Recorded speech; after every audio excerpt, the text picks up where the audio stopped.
Gawin natin ito mga lods. Let's go!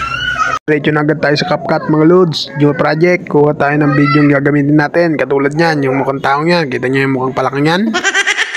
Focus muna tayo dyan sa ginalaw kong kamerang yan dahil gagamitin natin yung background dyan. Split natin dyan, tapos pag tagala, split uli. Then yung sobra is erase natin, delete natin. Focus muna tayo dyan dahil i-reverse natin yan. Hindi natin yung reverse, tapos antay lang natin. Pag goods na, dalhin naman natin yan sa harap. Next natin yung mukhang taong yan. Split natin dun sa pagbagsak niya, yung pagsuntok niya sa semento. Tapos baba natin yan gamit ng overlay. Hold natin, ipantay natin dun sa unahan. Di pa tayo tapos dyan kasi re-remove background muna natin yan. Piliin lang natin ng auto remove. Tapos hintay lang natin siya. Ay, hugot boy.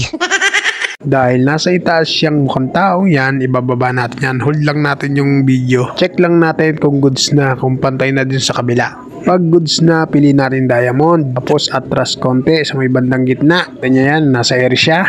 Galawin lang natin yan, automatic magkaka-diamond yan. Atas natin at medyo ililit natin. Pag goods na, atras ulit tayo dun sa unahan. Paliliitin natin yung mukhang taong yan hanggang sa magpantay dun sa building. Check natin pag goods na. Ulit-ulitin lang natin kung goods na. Hindi katulad ng ex mo ha, paulit-ulit. Kang sinasaktan.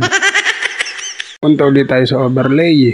Next naman natin yung kunwaring may effect na bubagsak siya, nasingira niya yung karsada. Pili lang tayo dyan yung angkop sa ginawa nating video. Tatiming lang natin yan mga loads. Pag nakapili na tayo at all goods na, piliin naman natin yung remove background. Tapos chroma key. Kita nyo yung bilog na yan. Galaw-galawin lang natin yan. Baba lang natin. Pag nag-grid na, goods na yan. Punta tayo sa intensity. Galawin lang natin yung itlog na yan. Piliin natin sa 75. Focus pa rin tayo sa effect. Palakihin natin. I-timing natin sa pagbagsak ng mukhang taong yon. Pag all goods na, lagyan naman natin ng kidlat para exciting. Tulad natin sa ginawa dun sa unang effect, yan ang din gagawin natin sa kidlat na yan. Nakapili na tayo ng tama, hindi katulad nyo, palagi na ng tama. Hold pa rin natin yan. Piliin natin splice, tapos lighter. Tapos tapat lang din natin dun sa isa. Then adjust natin, paikot-ikotin natin. Tulad ng X mo, pinaiikot ka lagi. Kapag all goods na, punta na tayo sa video effect. Bigyan natin siya ng shake. Piliin natin yung shake.